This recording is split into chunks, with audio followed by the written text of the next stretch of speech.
في واحدة من الديربيات التي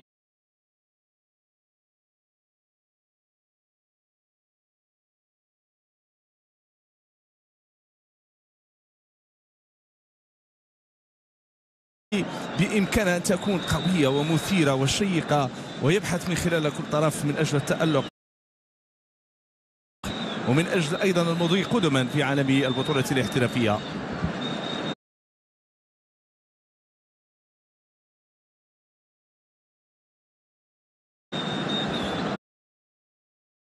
واحد من أجمل الديربيات العالمية، واحد من أجمل الديربيات التي لطالما كانت ممتعة وكانت أيضا شيقة. اليوم حضور جماهيري، مباراة بشبابيك مقفلة بشبابيك مغلقة، الكل قدم نفسه، الكل أراد أن يكون حاضرا في المدرجات، وأيضا جماهير عديدة تتابع عبر القناة الرياضية وعبر الشركة الوطنية للإذاعة والتلفزة المغربية في متابعة في مواكبة وأيضا في مشوار نتابع بين الأخضر والأحمر. صور في المدرجات قبل انطلاقة هذه المباراة.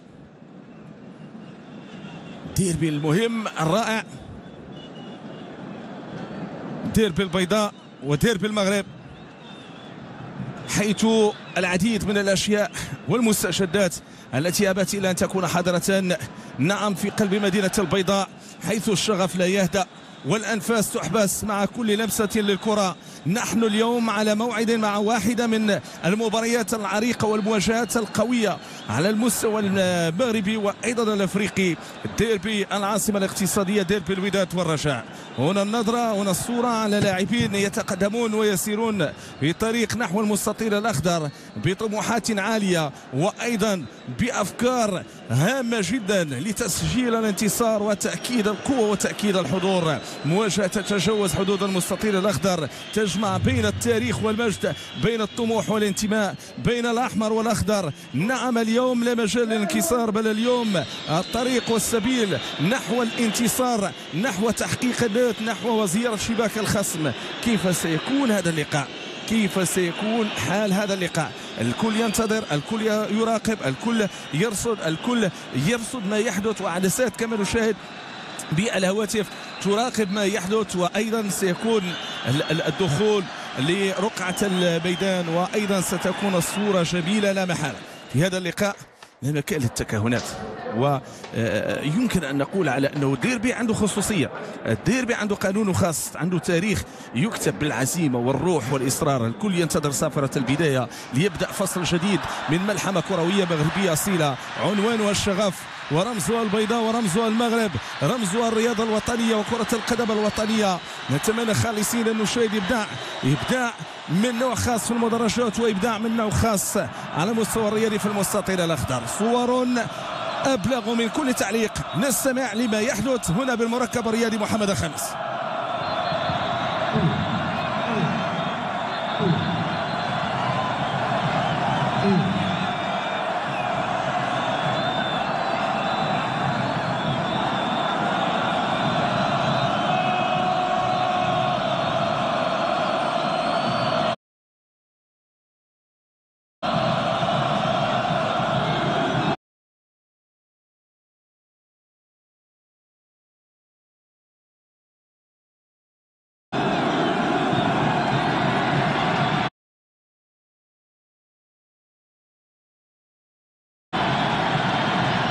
إذا نحن نتابع وإياكم مشاهدينا الكرام الصور الأولى التي تأتيكم من المركب الرياضي محمد الخامس بمدينة الدار البيضاء، في انتظار دخول اللاعبين لرقعة الميدان، وفي انتظار أن تتزين المدرجات بتفوات جميلة نعم للجماهير، وفي انتظار أيضا أن نشاهد 45 دقيقة الأولى كيف سيكون حالها. تاريخ المواجهات في الديربي، الحديث عن 139 مواجهة في الصراع القوي في البطولة، الحديث عن الانتصارات من جانب الرجاء وانتصارات من جانب الوداد وايضا التعادلات.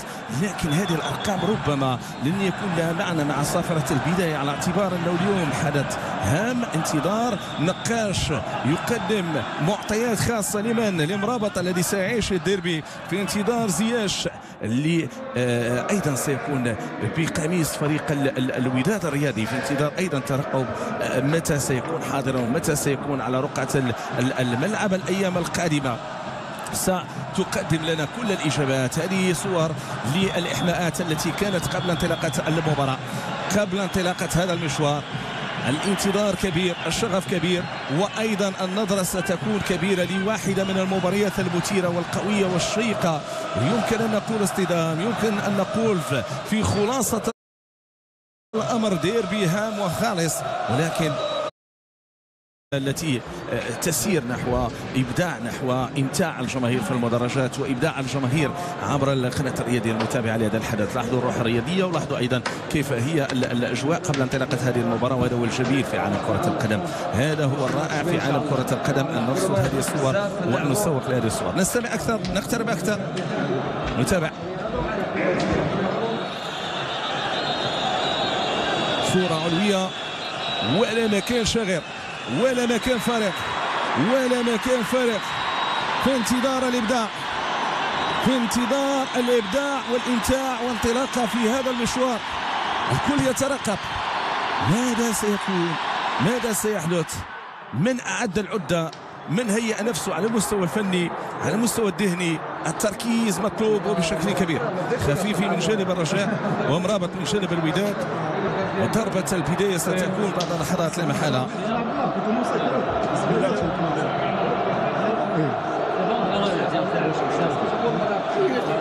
إذن إلى الدخول الرسمي، إلى الدخول إلى رقعة الملعب، الطريقة السالكة نحو المستطيل الأخضر، رصد لما يحدث، متابعة لما يحدث. لا يمكن الحديث عن ديربي الدار البيضاء دون التوقف طويلا عند ذلك المشهد الأسطوري الذي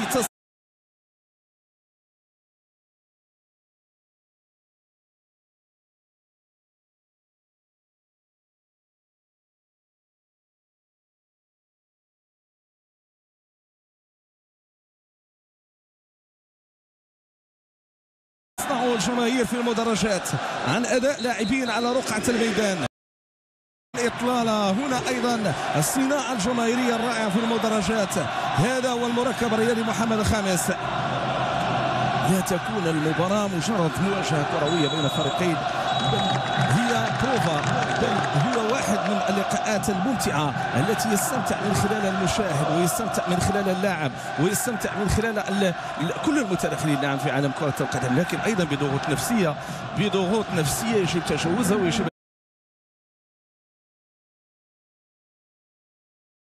التعامل معها بحرص، بعناية شديدة وبأهمية خاصة.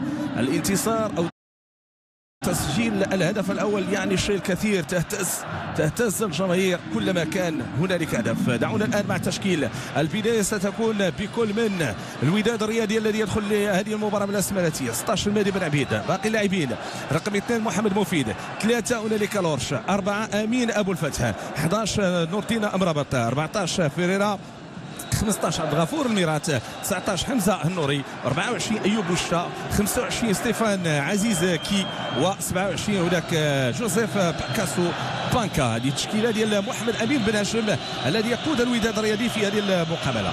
من جانبه ايضا الطاقم التحكيمي الذي سيشرف على هذه المقابله. أريطت المهمه لمحمد البارودي وايضا عبد الصمد ابرتون، دون ان ننسى زكريا الذي سيكون ايضا من الحكام المساعدين. هنا كل من ياسين بوسليم، منصف زين العلوي وزكريا برنسي. هذا هو الطاقم التحكيمي الذي سيكون في غرفة الفار.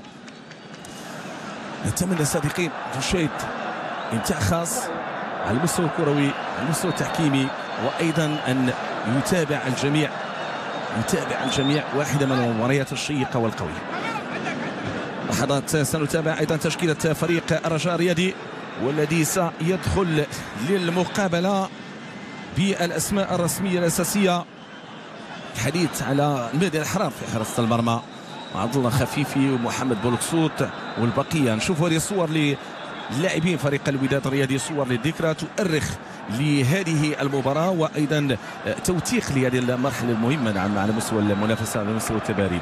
الرجاء الرياضي يدخل بالأسماء التي: رقم 1 المهدي الأحرار، باقي لاعبين: 5 عبد الله خفيفي، 7 محمد بولكسوت، 9 اسماعيل خافي، 10 بلال والشيخ، 13 بدر بنون، و17 هناك يوسف بالعمري، 19 عثمان شريبي، 23 محمد مكعازي، 34 صابر بوغرين، و77 ادم النفاتي. اعتقد غادي يكون تغيير ديال بدر بنون بمقدم. على العموم سنتابع الامر على مستوى رقعه الملعب في الوقت اللي كنشوفوا هنا قرعه قبل انطلاقه هذه المباراه. هذا حكيم زياش، هذا هو من كان عليه الحديث طوال الأيام الماضية. هذا هو النجم الدولي المغربي الذي يحضر في المدرجات، وإلى جانب هشام يتمنى. وكنا قد انفردنا بحوار نعم كان حصريا عبر القناة الرياضية حينما قال هشام يتمنى حكيم زياش في الوداد وسيلعب للوداد وسيكون حاضر إلى أن يكون متاحا. قال ربما في يناير المقبل، لكن سننتظر وسنراقب كيف سيكون الحال وكيف سيكون المآل. الكلمة لمن؟ للاعبين على مستوى المستطيل الأخضر في انتظار الكلمة تنتقل للجماهير على مستوى المدرجات، في انتظار الكلمة التي كانت تكون للجماهير على مستوى المدرجات في إبداعهم في حضورهم وأيضا في تواجدهم. الكل يستعد والكل ينتظر للانطلاقه ولضربه البدايه التي بامكانها ان تاتي بعد لحظات فقط. نعيش الاجواء. هذا بنون. اذا كما قلنا المعلومه الصحيحه بدر بنون ما كاينش في التشكيل الاساسي. اسماعيل مقدم نعم، اذا اصيب قبل انطلاقه هذه المباراه ويدخل مقدم ليكون في التشكيل الاساسي.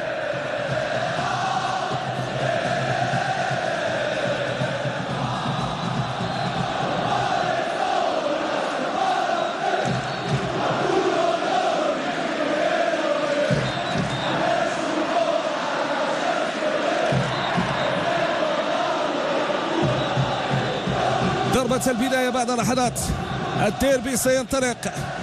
انفاس اكيد للجماهير المتابعة المراقبة وأيضا التي سترصد كيف سيكون حال ضربة البداية. انطلقنا الآن. الأحمر الودادي في مواجهة الأخضر الرشاوي. عيونا على هذه المباراة ليست فقط من الجماهير المغربية بل حتى الجماهير العربية والجماهير العالمية، وهي تراقب كرة القدم الوطنية. كرة تمريرة عرضية، فرصة، محاولة، إمكانية التحضير من نور الدين مرابط، البحث عن رأسية من عزيز كي، وفرصة ولكن في آخر مطاف التغطية من جانب الحارس. تغطية من جانب الحارس الذي يتمكن من التدخل. ولو انها عمليه هجوميه كنعتبروها خاطفه، كنعتبروها جات بشكل سريع في الخط الامامي. تمريره عرضيه، دخول داخل منطقه الجزاء. اول تهديد في الثواني الاولى من جانب فريق الوداد الرياضي. كره من جانب عناصر فريق الرجاء. تحضير على مستوى خط الدفاع. خفيفي يغير تماما صوب الجهه اليمنى واشراك لاعب محمد بوركسوت. التركيز في التمرير مهم. التركيز في التمرير مهم. المركب الرياضي محمد الخامس الذي يشهد واحدة من أكثر المواجهات انتظارا في البطولة الوطنية الاحترافية لكرة القدم.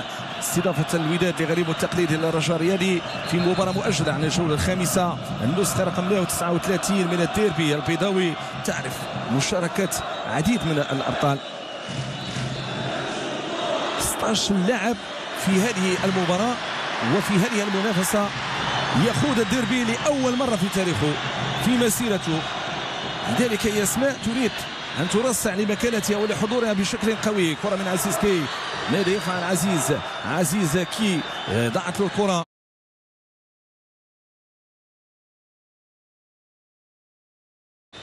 عادت انتصرا على حساب فريق حسن تقدير ب3 أهداف مقابل لا شيء. كرة مباشرة صوب الركنية الأولى من جانب فريق الرجاء. آدم النفاتي يطلب الدعم الجماهيري. آدم النفاتي يطلب الدعم الجماهيري. 31 سنة، لاعب سابق في صفوف فريق الجيش الملكي. كانت عنده تجربة في نادي الإماراتي، كانت عنده تجربة في نادي مولودية وجدة، ومن نساوش رفقة فريق الفتح الرياضي الرباطي خريج أكاديمية محمد السادس لكرة القدم، واللي يظهر على انه يقدم عطيات. نعم، كرة تنفذ داخل منطقة الجزاء ولكن التغطية من جانب الدفاع. كرة للرجاء الرياضي في خط الوسط الجهة اليمنى. حاول بناء العملية الهجومية والبحث على كل من عثمان شريبي. ضاعت، رجعت من جديد للوداد. استهلال والانطلاقة ولكن بعيدة الكرة. بعيدة الكرة لأقرب حارس مهدي الأحرار. قبل ذلك هناك صافرة هذا بن هاشم يراقب ما يحدث في رقعة الملعب. محمد أمين بن هاشم يسير لل50.